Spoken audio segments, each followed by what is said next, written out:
Hey, everyone. Tonight, we're diving into the rough, gritty world of medieval assassins. You know, those mysterious figures lurking in the shadows of history, sneaking through castle corridors and dark alleyways, changing the course of events with nothing but a blade and a whisper. But let's be honest, what Hollywood doesn't tell you is that being a medieval assassin wasn't as glamorous as it looks in the movies. It was a pretty grim, dangerous job. Before we get comfortable, though, if you're enjoying what you're hearing, don't forget to like the video and subscribe, but only if you actually enjoy this content. And hey, leave a comment letting me know where you're tuning in from and what time it is for you. It's always fun to see who's joining from all around the world. All right, now that we've got that out of the way, let's set the stage. No one in medieval times woke up thinking, yeah, I think I want to stab a nobleman today for a few coins and maybe spend 3 days hiding in a barrel.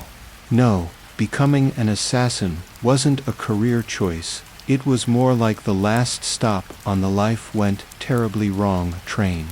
Most of these guys weren't some cool, lone wolves trained in secret monasteries on mountaintops.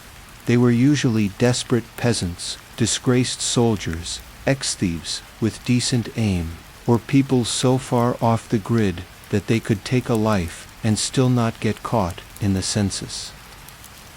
If you were well off, you didn't become an assassin, you hired one. If you had land, a title, or even a goat, you were in management. But if you were a broke ex-con, or someone who just couldn't keep their head above water, congratulations, you were about to become someone's hired hand to take out a high-profile target. But here's the kicker. You weren't asked to go after someone like Bob, the quiet turnip farmer. No. You were sent after corrupt barons, greedy bishops with way too much gold, or people with so many bodyguards they might as well have had a moat. The pay was tempting, but the job, absolutely terrifying, and by the time you even considered it, you had nothing left to lose. No family, no future, and no pension plan. And let's not even talk about the job perks, because there were none. You didn't get a bonus. No medical benefits. Heck, you couldn't even hang a sign outside your hut saying, "Quiet eliminations by appointment." Your best bet was to stay out of the limelight, move fast, and absolutely never tell anyone what you did for a living, especially not while sitting in an inn drinking ale. Oh me, I'm just a traveling carpet seller. The stains. They died. Alright, let's burst another myth. Medieval assassins didn't spend years training under candlelight in some secret monastery with wise old mentors giving them life advice and handing out inspirational speeches. No, there was no epic training montage, here no pep talks, no cool slow-motion sword-fighting scenes. If you were lucky, you learned a thing or two about survival through trial and error. And by error, I mean you probably made a lot of mistakes, like trying to kill a target, only to get caught, or even worse, killed yourself. Most medieval assassins weren't professionals. They were amateurs, people who found themselves in the line of work, not because they wanted to, but because they had no other choice. Maybe you were a former soldier who knew how to hold a knife. Or maybe you were a thief who could sneak around in the dark without making a sound. Either way, it was about survival, not skill. You didn't get formal training in how to spot body doubles or escape through secret passages. You figured it out as you went along, hanging on to a window ledge and wondering if you were in the right room. Let's talk about poison, because that's a fun one. You'd think that poison was some sort of science, right? Well, not in medieval times. Poisoning your target wasn't some calculated, cold-blooded operation. No, it was basically a game of trial and error, and a lot of times, error was the winner. You might poison someone's drink, hoping they'd just fall over dead, but instead, you might just end up with a target who gets mildly dizzy, or, even worse, more suspicious of their soup.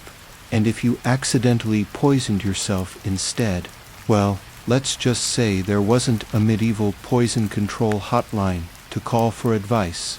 Now, if you did have a mentor, and that's a big if, they probably weren't some seasoned professional assassin teaching you the ways of the craft. More likely, it was a seasoned thief or a mercenary who showed you a few tricks, like how to climb a wall quietly or how to avoid being caught while sneaking around. But these lessons were rare and usually short-lived. Assassins didn't retire, they disappeared. And let's be real, most of the weapons they used weren't some fancy, shining swords. No, you carried around a dagger that you either stole from a guard or picked up off the ground after a fight.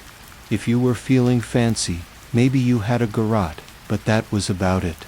Let's talk about the real reason most medieval assassins took the job in the first place: money. Cold, hard, jangly, spendable coin.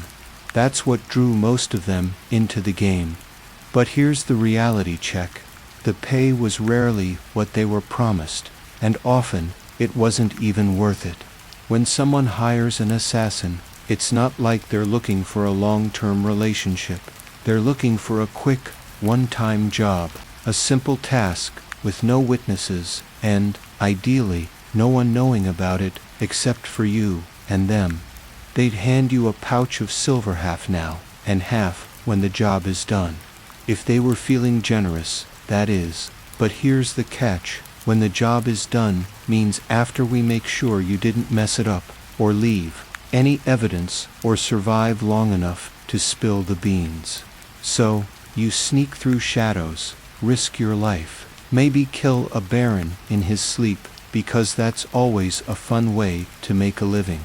And when it's all over, you go back for your payment, only to find out, surprise, your client has vanished into thin air. Sorry mate, we can't pay you, they might say, or worse, they might try to kill you to cover their tracks. It's cheaper to stab you in the back than to pay you a bonus, right? And even when you do get paid, it's never quite enough. Sure, you're handed a pouch of coins, but when you factor in all the risks, the blood spilled, the 3 days you spent hiding in a haystack with fleas, the moral regret, and the sheer horror of it all, it doesn't feel like enough. You get a handful of coins, a nod from your client, and a reminder you were never here. No glory, no recognition, just a quiet, lingering reminder that you're one bad job away from becoming yesterday's news. But wait, there's more. Some contracts weren't even real. They were just political traps set to take you down. You were told to kill someone dangerous, only to realize they were just a decoy while you walked right into an ambush. And the best part, even if your job was real, you couldn't exactly go to court and complain. No one was going to hear you out. Your client didn't want you to succeed, they wanted you to disappear. You were just a pawn in a much bigger game, and once your usefulness ran out, so did your life expectancy. Now, let's talk about the gear. If you've seen any Hollywood movies about assassins, you probably imagine them with all sorts of high-tech weapons, retractable wrist blades, smoke bombs, throwing stars, you name it. But let me set the record straight. The reality of an assassin's kit was much less glamorous and much more ... makeshift. First off, there were no cool, sleek blades, no fancy gadgets hidden in their boots or wrist guards. Most medieval assassins didn't have anything remotely like the awesome weapons you see in video games. Nope, you had what you could get your hands on. Usually a rusty dagger you took from a guard after a scuffle. Or maybe, if you were feeling extra, a garrote for strangling your target. That was about as fancy as it got. You weren't out there with a broadsword, a quiver of arrows, and a set of magic poison-tipped daggers. You were lucky if your dagger didn't smell like the last guy you stabbed. Poison, sure, it existed, but let me tell you, it wasn't as reliable or refined as it sounds. There were no neat little vials of pure cyanide or a nice poison catalog to pick from. Instead, you were dealing with plants, herbs, minerals, maybe even toad guts, things that were all over the place in terms of effectiveness. Sometimes your target would be dead in an hour. Sometimes they'd get a mild tummy ache and suspiciously eye their soup for the rest of the night. It wasn't a science, it was more like gambling with someone else's life. And if you didn't have a dagger, well, you had to improvise. Maybe you used a broken slate roof tile, a rusty nail, or even a shoe buckle, whatever was lying around that you could stab someone with. Creativity was key. You weren't carrying around cool gear with secret compartments. You were stuffing whatever weapons you could find into your coat, boots, or even a loaf of bread if you needed to hide it. If your knife broke mid-job, tough luck. You had to figure out another way to finish the job, maybe by throwing a rock or even using your bare hands if things got really desperate. But the real kicker, you didn't get to upgrade your gear. There were no fancy sharpening tools or new gadgets coming your way. You didn't sit around polishing your knives or practicing your fancy moves in front of a mirror. If your knife broke, you had to find another one fast. You weren't some shadowy martial artist, just a desperate soul with a dagger and a lot of luck on your side. Now, let's talk about the actual job, who you were hired to kill. You might think an assassin's life is all about going after random targets, but no, the people you were sent after were big deals, important people who had plenty of guards and defenses, which made your job a lot trickier. You weren't hired to take out some random drunks in a back alley. No, your targets were powerful figures, nobles, bishops, military officers, maybe even royalty. And those people, they were incredibly difficult to kill. First off, they didn't just have a few guards. They had dozens of them, all armed to the teeth and ready to stop anyone from getting close. You had to memorize patrol patterns, study where the guards were standing, figure out when the windows would be empty, and how many stairs it would take before you could make your move. You'd spend days, sometimes weeks, just preparing for a moment of opportunity that might last only a few seconds. And don't forget the walls. These weren't your average wooden fences. Castles had gates, guard towers, murder holes, and moats filled with creatures that would love to make a snack out of you. If you didn't fall into the water, you still had to worry about arrows raining down from slits in the wall or boiling oil being poured from above. Getting close to your target wasn't easy, and getting caught was a death sentence. But here's the twist: once you actually got to your target, you weren't dealing with someone who was just sitting there, waiting for you. These people were paranoid, and for good reason. They had enemies everywhere, family members who wanted to take their throne, backstabbers in their inner circle, and maybe even a jester who was plotting their demise. These targets weren't naive. They didn't eat without a tester. They didn't sleep in the same room every night. Some even slept in decoy beds to throw off anyone who might be after them. And don't get excited if you hear they're attending a feast. Sure, they'll be drunk, but so will you.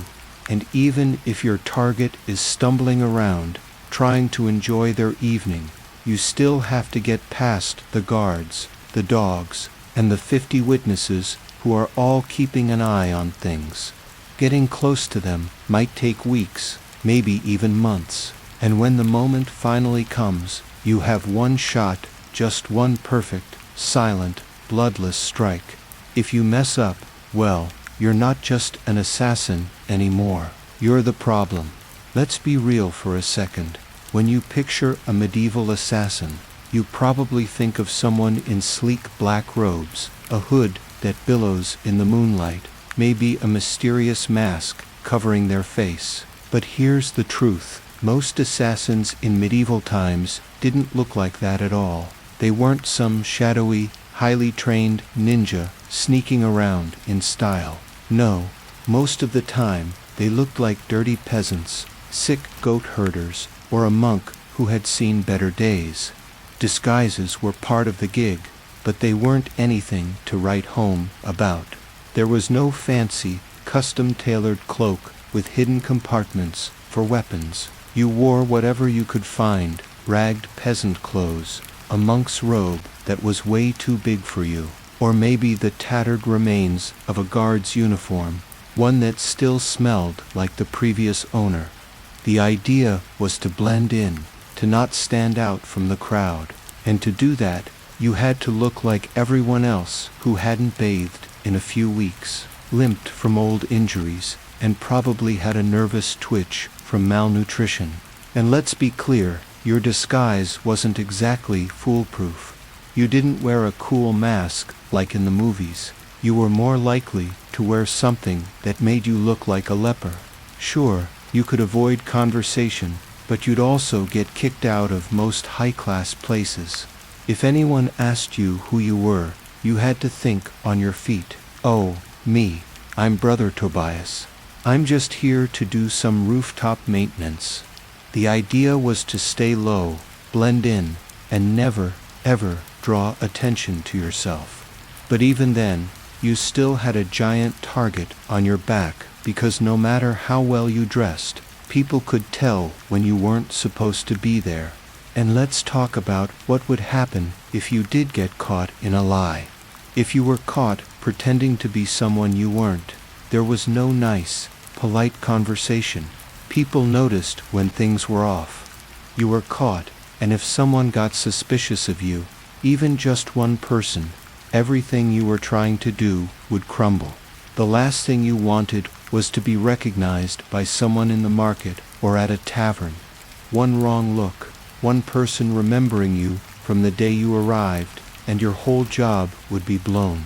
But even if you managed to blend in, you didn't just go around hanging out with other people.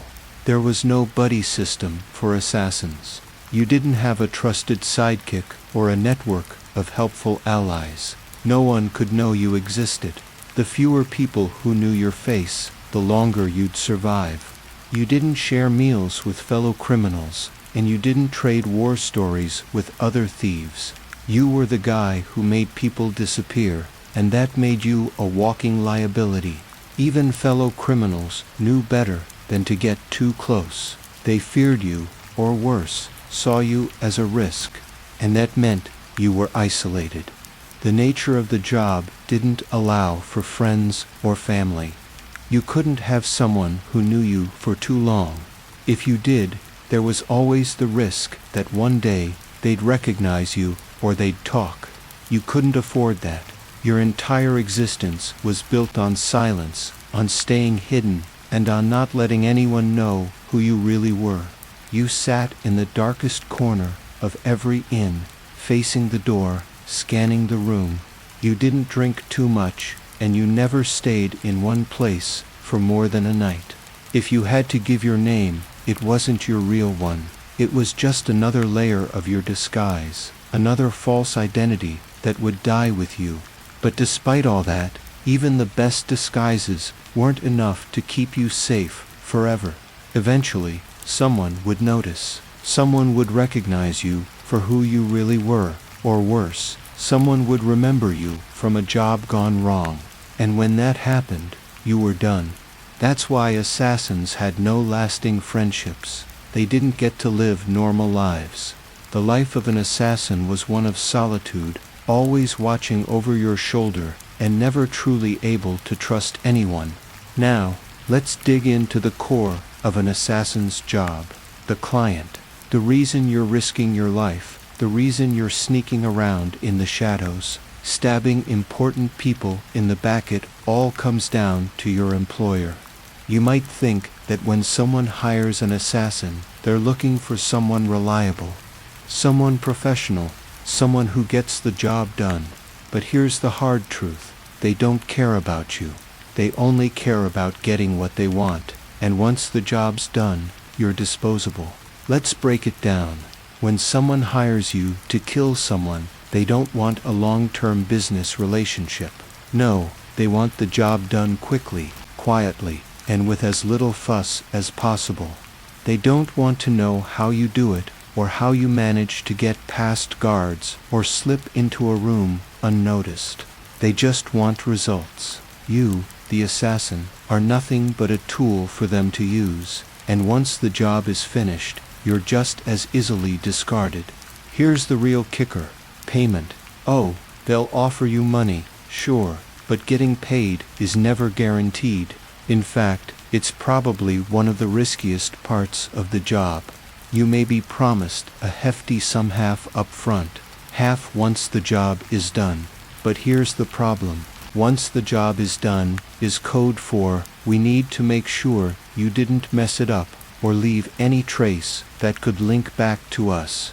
And if you fail or mess up, well, they won't hesitate to toss you aside. Sometimes they won't even bother paying you. The worst part, if they think you're a liability, they might just try to have you killed instead.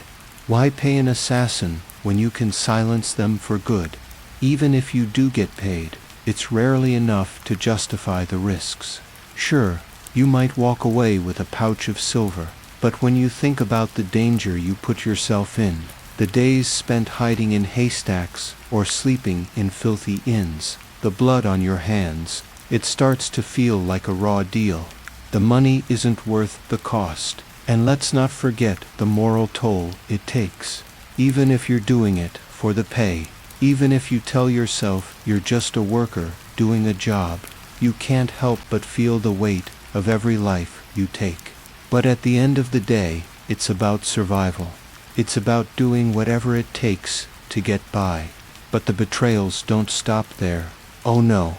Some contracts were never real to begin with. Ever heard of political traps? Yeah, well, sometimes you're hired to kill someone who isn't even the real target.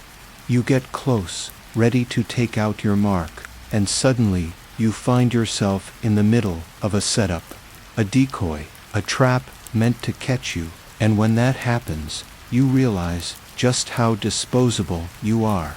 You weren't hired to eliminate a threat. You were hired to become one. If you didn't walk into that trap, someone else would have. You just happened to be in the wrong place at the wrong time. And the worst part, even if the contract is real, you can't just walk away when it's over. There's no saying, well, job's done, time to go home. No, your job as an assassin never really ends. You can't trust your client. Not ever. If you're hired to kill someone, your client will have a reason for needing that person dead. And chances are, they're just as dangerous as the target you just eliminated. Some of them want revenge. Some of them want power. Some of them want to wipe out an enemy and use your services to do it. Either way, once you've done the job, you know too much, and that makes you a threat. You might not be able to avoid betrayal from your client or the people you've worked with, and that means your life is constantly in danger. Now, let's get into one of the most terrifying aspects of being a medieval assassin: failure. In this line of work, failure doesn't mean a slap on the wrist or a bad performance review. It means death. If you don't get the job done right, you're not just out of a paycheck, you're out of a life. Let's paint a picture.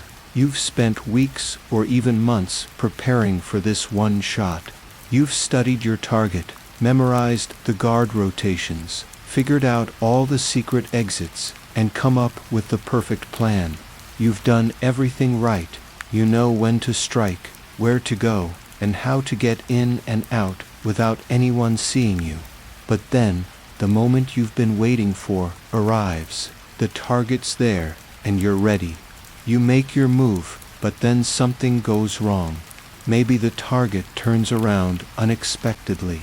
Maybe you freeze. Maybe you hesitate just for a second, and that 1 second is enough for everything to fall apart. Suddenly, you're not the ghost in the shadows. You're the one being hunted. In this world, failure is not an option. If you mess up, there's no try again tomorrow. If you fail, your target will survive, and you'll have made a serious mistake. The problem with failure, it's not just about the failed mission. It's about what comes after. The second your target knows you tried to kill them, they'll alert the guards, and now you're a marked man. Your face is being sketched and posted in every tavern. You're no longer the shadow, you're the problem. And that's not something you can just walk away from. Let's talk about the risks of failure a little more. If you fail at your job, there's a good chance your employer will put out another contract on you. After all, you know too much. You know who paid you to kill the target, and you know exactly how much they're willing to do to cover their tracks. You might have thought you were hired for a simple job, but in reality, you've just signed your own death sentence. Being an assassin means living with the constant fear that every job could be your last. Every time you step out of the shadows, you risk your life, and failure is a one-way ticket to the grave. But let's say you somehow survive the botched job, and you manage to get away. Now what? You're still in the game. The pressure doesn't ease up. You'll never get another shot at redemption. Your reputation is forever tainted. You're now seen as someone who failed and couldn't complete the job. Nobody wants to work with someone who can't finish what they started, especially in a business where trust is everything. And even if you're lucky enough to get hired again, the fear of failing once more will always hang over you like a sword on a thread. You're only as good as your last kill, and if that last one went horribly wrong, it's like the clock is ticking down on you. But what happens if you fail and someone sees your face? If you're caught, it's not a quick death. No, you're probably looking at public humiliation. Maybe they'll throw you in a cell, torture you for information, and make you confess to everything you've ever done. In medieval times, being captured wasn't just about losing the job. It was about losing your life in the most painful, humiliating way possible. Public executions were a very real possibility. Being hung, drawn, and quartered was a fate worse than death.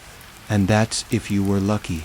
If you weren't, you could end up on display in a market square, your body mutilated, with a sign that read, "Failed Assassin." And you know what's worse? Even after all this, you still have to face the idea that your work may not even be remembered. In a profession where success or failure could mean your life, there's no glory in what you do. There's no public recognition.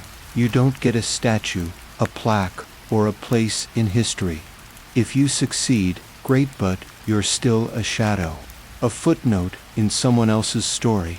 Your name gets erased the moment the job is done.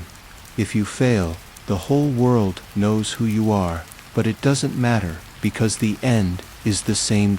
All right, so let's say you did it. You pulled it off. You made the kill. The target is dead, and you're on your way out, hopefully unnoticed. But just because the job's done doesn't mean you get to kick back and relax. No, this is where things get really tricky. The second you pull that blade out and watch your target fall to the floor, your job doesn't end there. In fact, that's when the real work begins, getting the hell out of there. The moment the kill happens, you become a target yourself. The guards will be on high alert. The streets will fill with people looking for a mysterious killer. And worst of all, your employer might be looking for an excuse to get rid of you. Remember, you're expendable. Your survival isn't guaranteed just because you did the job right. And the worst part?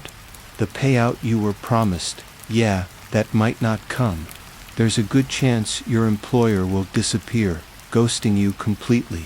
Or worse, they might try to eliminate you to tie up loose ends. You're no longer a tool, you're a liability. It's a dangerous game, and even after the kill, you're still playing for your life. So, you make your exit. You slip out through the shadows, through secret passages or hidden tunnels, and head straight for a safe house. You're probably bleeding, your nerves are shot, and you've just crossed another line in the sand. But you don't get to savor the victory. There's no time for a victory lap. No time to sit back and congratulate yourself for a job well done. You have to keep moving, keep running, and keep hiding. The second you let your guard down, you're finished. Let's talk about what happens once you manage to get away. You might think you can just lie low for a while, stay out of sight, and everything will be fine. But no, this is where loneliness truly sets in. You can't go back home. You can't hang out with friends or relax in the pub like a normal person. You can't even trust your own shadow anymore. You're alone, and that's the way it's always going to be. You can't afford relationships because every person you get close to becomes a risk. One slip-up, one person who notices something off about you, and everything you've worked for could come crashing down. You can't afford friends because your job doesn't allow for any personal connections. One wrong word, one wrong glance from someone you trust, and it could mean the end for both you and them. This job doesn't allow you to have a family.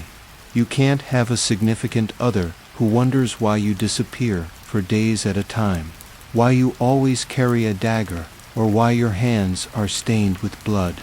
You can't have someone who cares, because if you do, they become another liability. Every time you kiss someone goodbye, every time you walk away from a friend or lover, there's the knowledge in the back of your mind that they could be next. They could be used against you to get to you. And that's the price of being in this line of work, total isolation. The worst part, no one even knows you exist.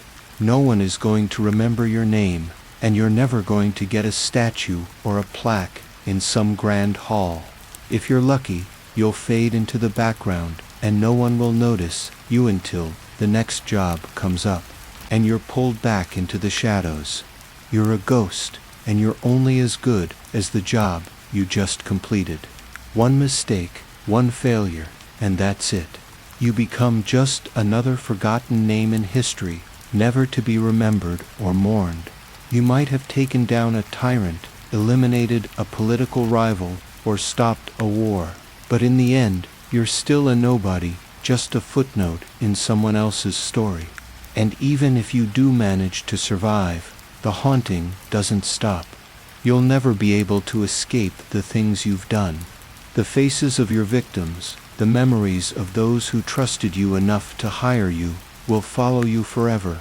Every time you look into a mirror, every time you hear footsteps behind you, you'll wonder if it's someone coming to kill you. Your past never leaves you. It follows you like a shadow. And that's the kicker. Even when you're successful, even when you get paid and escape with your life, there's no end to it. There's no retirement, no happy ending. The best you can hope for is to get out without getting caught, to disappear into the wind, and to hope that no one ever finds out who you really are. But even then, you'll always be looking over your shoulder, wondering if today's the day your past comes back to haunt you. Let's talk about the myth of glory, because in the world of medieval assassins, that's all it is, a myth. You watch movies or read stories, and you see assassins portrayed as these cool, sleek figures who slip in and out of castles like shadows, taking down targets in epic, action-packed scenes. But the reality, there's no glory in this work. In fact, the more successful you are, the less likely anyone will ever know your name. If you've ever thought that being an assassin would get you a spot in history. Let me burst that bubble right now. When you're in the business of taking lives in the shadows, you don't get statues. You don't get songs written about you. You don't get people chanting your name or honoring you for your deeds. No, in fact, you don't get remembered at all. If you succeed, the best you can hope for is that no one ever notices you. You disappear into the darkness, and your name vanishes with you. You may have been hired to kill someone important, someone who will go down in history, but you're not part of that story. You're a side note, a forgotten name lost in the pages of time. You're not a hero, you're not even a villain. You're just a footnote, a whisper that no one remembers. Your employer gets the glory, the power, the land, the title. You get the coin and a life lived in constant fear. And if you fail, that's when it gets even worse. If you fail to kill your target or get caught in the act, you don't just get a quick death. No, your failure becomes your legacy. People will remember you for your mistakes, for your You'll be the cautionary tale, the assassin who couldn't get the job done. Your face will be plastered everywhere. You'll be hunted down, caught, and executed publicly. No one will mourn you. No one will remember you as anything other than the one who failed. Even if you do succeed, even if you manage to get away with the kill and the payout, the best you can hope for is a life of constant hiding. You'll never be able to live normally. You'll never be able to sleep soundly or trust anyone. You'll always be watching your back, wondering if someone else is waiting to take you down for the job you did. And if you get too comfortable, if you let your guard down for just a second, that's when it all crumbles. The second you stop being paranoid, the second you relax, that's when someone catches you. Someone remembers your face. Someone notices you, and that's when the hunt begins. The hardest part of being a medieval assassin is that there is no recognition, no reward, and no retirement. There is only survival, and even that is fleeting. You don't get to retire to a quiet life in the country. You don't get to sit back and relax after a lifetime of successful hits. You either disappear or you die. There is no in-between. And in the end, you're not remembered as a great killer, a hero, or even a villain. You're just forgotten. History doesn't care about assassins. It cares about the people who survive. And those people, the ones who sit on the throne, the ones who rule the land, the ones who win the wars are the ones who get the glory. Not you, not the assassin. You're just a shadow in the dark, and that's all you'll ever be. So, let's shift gears and talk about the mindset of a medieval assassin. What drives someone to take on this grim, deadly job? What kind of person willingly steps into the shadows, knowing full well they'll be hunted down and erased by history? Well, it's not just about money or fame. It's something deeper, something more complicated. In this line of work, the assassin is often someone who's been pushed to the edge of society. Most weren't born into this lifestyle. They didn't grow up dreaming of taking lives. They were desperate. Maybe they lost everything, a family, a home, a future, and this job, terrifying as it is, became their only way of surviving. For some, the assassin's blade was the last weapon they had left in a world that had abandoned them. Imagine waking up every day knowing you have no other option but to kill. You don't have a family. You don't have a future. The world has chewed you up and spat you out. You're an outcast, a ghost, and for better or worse, your hands are stained with blood. The job doesn't care about your moral compass. It doesn't care whether or not you feel guilty. It only cares about whether you succeed or fail. In this business, failure is more than just a disappointment. It's a death sentence. So, you adapt. You start to become numb to the violence, to the death you're dealing out. At first, you might hesitate, might question if it's worth it, but as time passes, you realize that hesitation gets you nowhere. It gets you killed. You don't think about who you're killing or why you're doing it. You just do it. It's a job, and you get it done, because if you don't, someone else will. Someone who's just as desperate, just as willing to throw away their humanity for survival.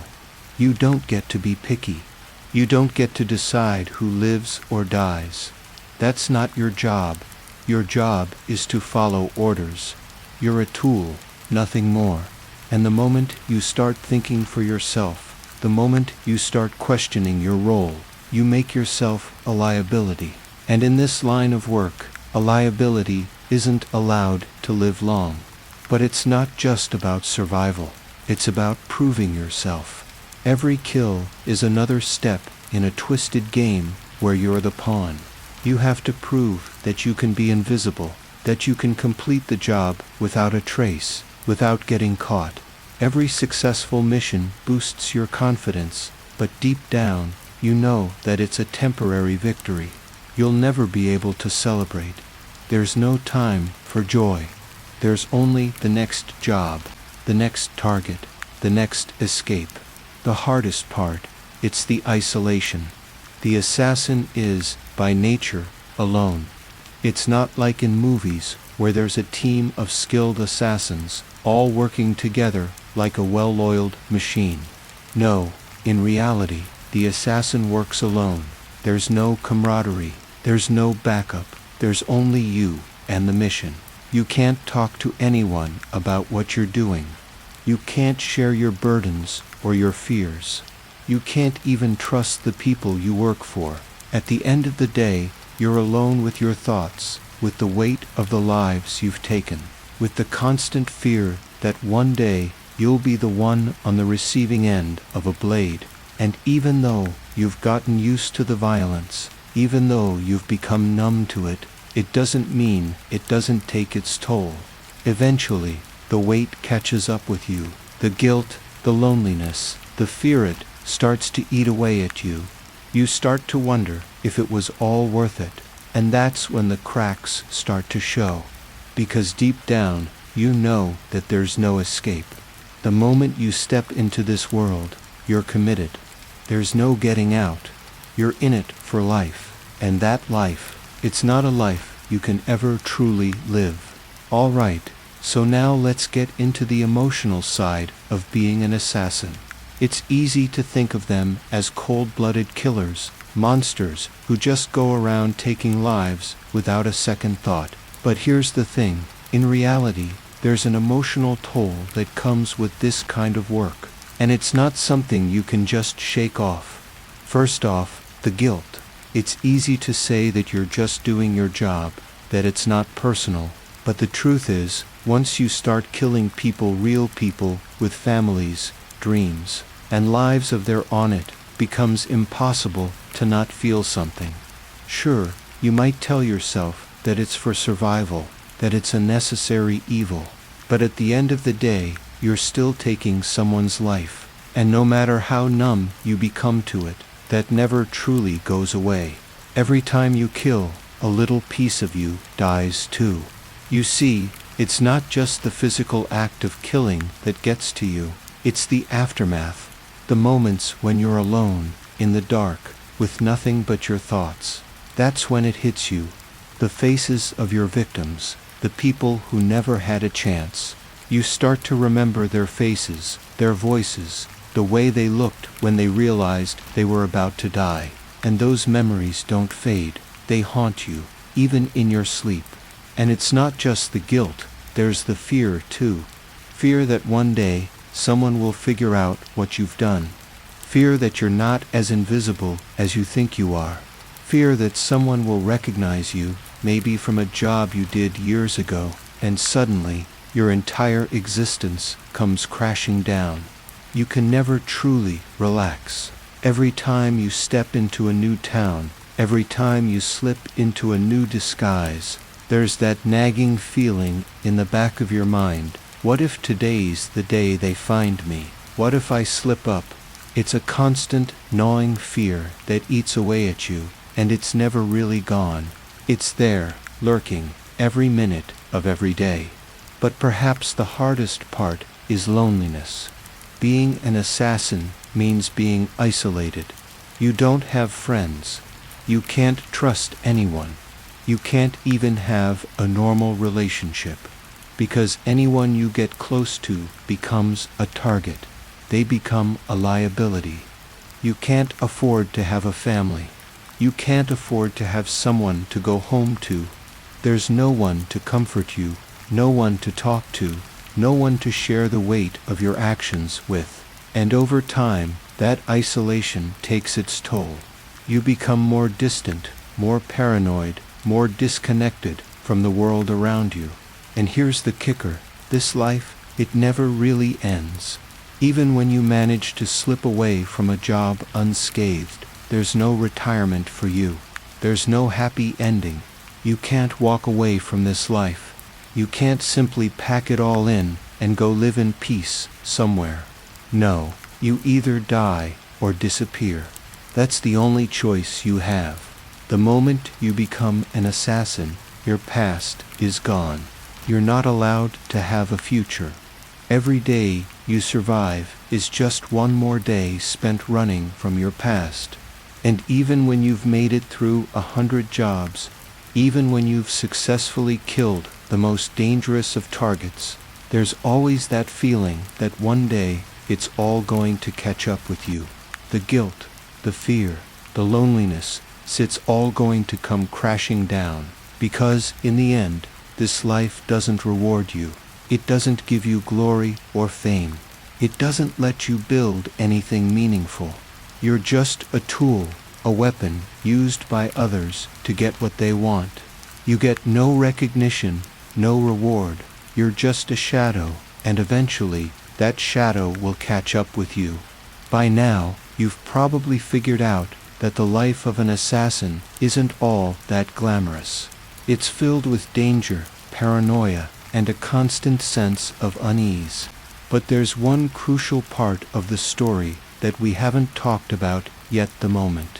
When an assassin is faced with their final choice, whether to continue living in the shadows or end it all, this isn't a choice that most people think about when it comes to an assassin's life. You hear about the cold, methodical killers, the ones who always seem to know their next move, and you imagine they're too tough to ever question their purpose. But the truth is, after a certain point, you can only run for so long. You can only hide in the shadows for so many years before the weight of everything you've done, everything you've become, starts to crush you. The thing is, you can never truly escape. No matter where you go, no matter how far you run, your past will always follow you. The faces of those you've killed, the guilt of what you've done, and the constant fear of being found out will never go away. You can change your name, move to a different town, or even start a new life, but you will always be looking over your shoulder. You will always be haunted by the choices you've made. And so, as time goes on, many assassins reach a point where they start to question if it's worth it. Is it worth living in constant fear? Is it worth the loneliness, the guilt, the constant fight for survival? For some, the answer is no. The darkness they've been living in becomes unbearable, and they're faced with a stark reality. Either they continue the cycle, or they put an end to it all. For many, this is the point where they either give up or decide to make a final stand. But here's the thing: if you decide to go out, you won't get the heroic death you're probably imagining. There are no grand, dramatic moments in this world. You won't go out with a blaze of glory. No, the reality is far harsher. If you choose to end your life as an assassin, you'll likely fade out just as quietly as you came in. No one will mourn you. No one will remember your name. You'll simply vanish into the night, just another forgotten shadow. For some, the choice isn't about seeking a noble end. It's a question of survival. In a way, this final choice is a reflection of the assassin's entire life. It's not about glory. It's about whether you can keep going or if you're done. And many assassins choose the latter, either by running one last time to disappear completely or by accepting the inevitable and ending it all. But that final decision, whether to fight or to die, isn't easy. It's a terrifying prospect. Imagine having to live with the knowledge that you've committed so much violence, taken so many lives, and that now there's no way to undo it. There's no way to make peace with what you've done. There's no redemption. And when that reality sets in, it's enough to make anyone question the point of it all. The idea of living forever in the shadows, constantly haunted by what you've done, or disappearing entirely and vanishing from the world, those are the choices an assassin faces when they reach the end. It's not about victory. It's not about fame. It's about the toll it takes on a person's soul and whether or not they can bear to continue. At the end of it all, no assassin really escapes. They either die young, fade away in silence, or live the rest of their days running. And even if they make it through, they'll never truly be free. The job is never done. And if they survive, they'll spend the rest of their lives running from the ghosts of their past. Now, let's talk about the legacy of a medieval assassin, because in the end, that's really what it all boils down to. Most people think of assassins as characters in myths or legends, figures whose names are whispered in dark corners, only remembered for the chaos they caused. But the truth is, assassins rarely get that kind of glory. In fact, the legacy of an assassin is often one of erasure. They don't make history, they vanish from it, leaving only bloodstains, empty streets, and silent graves. When it comes to legacy, most medieval assassins end up as ghosts literally and figuratively. Sure, you might take out a king or a tyrant. You might change the course of history, but the moment that job is done, your name is forgotten. The only people who remember you are your employers, and they don't exactly want to preserve your memory. If anything, they want to bury you as quickly as possible. They want to wash their hands of you. After all, a dead assassin is one who can't talk. Your legacy is nothing but a shadow, a whisper that fades into the darkness. But sometimes, even in death, an assassin's legacy manages to survive. Maybe not in the way they would have hoped, but in ways that are far more dangerous. Their actions leave ripples, sometimes small, sometimes enormous, and those ripples can turn into something much bigger than the assassin ever imagined. The stories of the assassins who failed, who were betrayed, or who disappeared get twisted into legends. And once those legends take hold, it's almost impossible to stop them. So, if you're lucky enough to be remembered, it's usually as a ghostly figure, a shadow that looms over history.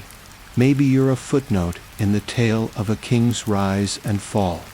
Or maybe you're the villain, the one who struck fear into the hearts of those who dared cross you. But either way, you're a whisper in the wind, a forgotten soul who lived and died in the shadows.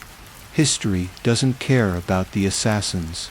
It only cares about the ones who win, the ones who survive to tell the tale. And yet, even if your name is forgotten, even if history erases you from its records, the impact of your actions will still remain. Sometimes, it's not about the legacy you leave behind in the form of a name. Sometimes, it's about the change you set in motion, the events you triggered with that one kill. Assassins often move through history like stones skipped across the surface of a pond, causing ripples that go on far beyond their own lifetimes. That ripple effect, it can be profound. Sometimes, an assassin doesn't just kill a person, they change the fate of an entire nation, or even the world. A single assassination can can bring down an empire, cause political upheaval, or ignite a war. It can shape the future in ways that the assassin never intended. And while the assassin might never see the fruits of their actions, their kill will leave a mark, one that echoes through time. However, for the assassin themselves, the aftermath is often a far more personal form of legacy. It's a lonely, quiet existence, spent running from the ghosts of their past. They're not celebrated, they're not remembered, they're not even mourned. Their legacy is the path they carve for themselves through a world that has no place for them, a world that will eventually forget them and move on, like it always does. In the end, the assassin becomes just another shadow, just another figure lost to the tides of time. And this, ultimately, is the curse of being an assassin. Even if you succeed, even if you change the world, you will never have the luxury of enjoying the fruits of your labor. You don't get to bask in your success. You don't get to retire with riches or live out your days in peace. Instead, you're left with the cold reality that, for all your hard work, your name will be lost. History won't care. The world will move on, and so will your story. But sometimes, in the back of your mind, there's that nagging thought, is that all I'll ever be? A ghost in the dark? The answer is yes. The life of an assassin is a life of erasure, of becoming something that fades, forgotten, just like the blood that stains your hands. Now, we arrive at the final chapter of the assassin's story. You've walked through the darkness, you've felt the weight of every life you've taken, and you've come face to face with the toll that this life has on your soul. But there's one more truth you have to confront, the inevitable end. An assassin doesn't get to live forever. Eventually, the mask will slip. Eventually, the shadows will catch up with you. You might survive a few missions, maybe even a dozen, but at some point, your luck will run out. Whether it's a botched job, an employer who turns on you, or an innocent bystander who sees too much, something will break, and that will be the end of the line for you. And when that day comes, there will be no dramatic final moments, no grand showdown, no heroic last stand. You won't get the glory you imagine. Instead, your end will be quiet, maybe in the dark alley where you made your last escape, or in the corner of a foreign tavern where you thought you'd be safe. The assassin's end is always lonely, always quiet, always abrupt. You won't have the luxury of saying goodbye, of making peace with your choices. You won't have the chance to reflect on your life or the path you've taken. One moment you're alive, and the next you're gone. Even in death, the assassin is erased. No one will remember your name. No one will mourn you. No one will care about the things you did, the lives you took, or the history you may have changed. You'll fade into obscurity, just as you did in life. Your body might be thrown into a mass grave, or worse, left to rot in the streets. If you're lucky, someone might carve your name into a stone, but it won't last. The world has no place for people like you. It only wants the winners, the ones who come out on top, the ones who are able to tell their story. Assassins don't get to tell their stories. They don't get to shape their legacy. They're just forgotten. But even as your story fades from memory, the echoes of your life still linger. The people you killed, the ones who might have been saved, if not for your blade, will live on in history. The targets, the families, the lives that were forever altered by your actions will continue, even if no one remembers your name. And though you may have been the one to pull the trigger, they'll be the ones who shape the future. The greatest tragedy of being an assassin is that there's no redemption. There's no second chance. You can't undo what you've done, and you can't outrun your past. No matter how fast you run, no matter how deep you hide, the past will always catch up with you. You can never escape the weight of your choices. You can never escape the knowledge that you have blood on your hands, and that will haunt you forever. And so, the cycle continues. The assassin lives, kills, and dies, leaving behind nothing but shadows and whispers. There is no glory, no peace, no redemption, just an endless run through the darkness, always looking over your shoulder, always knowing that your time will come. It's not about if you'll die, it's when, and how, and whether anyone will even care. In the end, the assassin's fate is a tragic one, to live a life of violence and isolation, only to fade into nothingness, just another forgotten soul in a world that moves on without a second thought. Thank you so much for taking the time to watch my video and support my YouTube channel. Your presence truly means the world to me. Every view, like, comment, and subscription helps me keep doing what I love and motivates me to create even better content for you. If you enjoyed this video, don't forget to hit that like button, subscribe for more, and share it with someone who might enjoy it too. Until next time, stay awesome and take care.